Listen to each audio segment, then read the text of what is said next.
So look, you've got all these things you want to do in life. You want to achieve goals. You want to get fit. You want to have that dream person in your life. You want to travel the world. There's all this awesome stuff you want to do.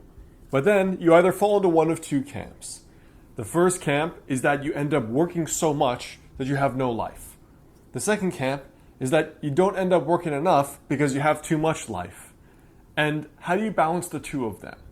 Well, as someone who has really sucked with work-life balance, with an asterisk, I want to share 3 of the strategies that I use now on a daily basis that have really worked miracles. And I promise I don't think they're things you've heard before.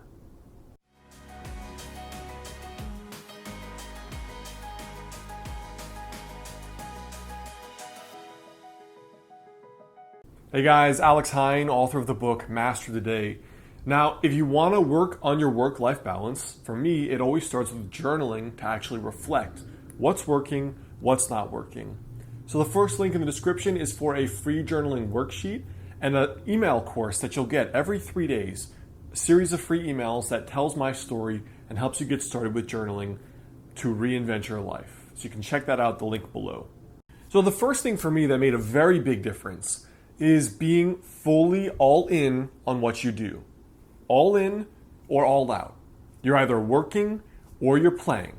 There is no what I see everybody do, especially entrepreneurs, which is that they're kind of working and then 5 minutes later they go to their phone. Kind of working and then 5 minutes later they go to a news article. Kind of working and then 5 minutes later they get up to pee. This is like the lowest, absolute lowest level of productivity. When I work, I just work.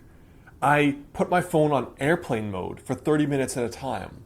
I use the self-control app on my Mac. I have a clearly delineated list of what I'm working on right now and for how long if it's not a project. When you work, be all in. And when you play, be all in. That shocking difference, a whole book has been written about that called The Power of Full Engagement. But that shocking difference of if you're going to be working or studying or at the gym, just do the one thing. And then it's done. And then you can go do this next thing. But what I see so many people do is the exact opposite. At the gym, on Instagram for 8 minutes in between sets. Like in the car, going through so many different things and listening and then calling and texting. But especially with work. Low quality work, it takes 5 hours to do what you could do in 90 minutes. So the second thing is to actually have something fun planned in the evenings. You know, I've struggled with this more than anyone I know because for me, the last 7 years, I've been all work goals. I wanted to improve my actual career so much because it sucked. So what happened was I would go to my day job until 5, I would go to the gym and I'd get home at 7. Then it would be time to build my business for 3 hours and then easily a whole week goes by, no problem, every week without seeing anyone. Even my girlfriend and I, we made the sacrifice to only see each other on the weekend for 3.5 years until my business was something I could do full time, quit my job. Now you may have to pay that price and do those sacrifices. I would recommend it if that's what it takes to reach your goals. But the difference is when you end up working so many hours, what happens is sometimes you show up and it's Friday night and you're like, wow, I have nothing to do. I don't know anyone doing anything. I have nothing to do. I'm not looking forward to Saturday and Sunday because it's boring. I have nothing. I'm just going to work again. And that's the trap I put myself into for a year. Before I was miserable and realized if I don't plan the weekend like I plan my work life, nothing's going to be there. So if you end up being like, hey, I'm off work at 4 today. Now let's go out and do something fun. But you have nothing fun planned. It's easy to just go back and do work if you work for yourself or if you love your work. But if you've said, you know what, I've designated 9 to 4, I'm going to work or study. And then guess what? I'm going to go to the gym at 5. I'm going to go to salsa lessons at 7. At 9, I'm going to go grab a glass of wine with one of my friends or go see a movie. Because you've planned that excess filler of the day, there's no way this work stuff's going to creep into what should be the play part of your day. So if you plan your play as hard as you plan your work, you'll stay balanced. And the last thing is to plan goals in all aspects of your life. This should go without saying. If you want to improve your life, that's the reason why in all my videos, every course, all my books, we always talk about setting goals in multiple aspects of life, because you don't want to be the successful person that's alone in the mansion on the hill, who's obese, miserable, divorced, and has contributed nothing to humanity. You want to be, and you can be, super successful, happy, fulfilled, healthy, your dream body, married to your ideal person.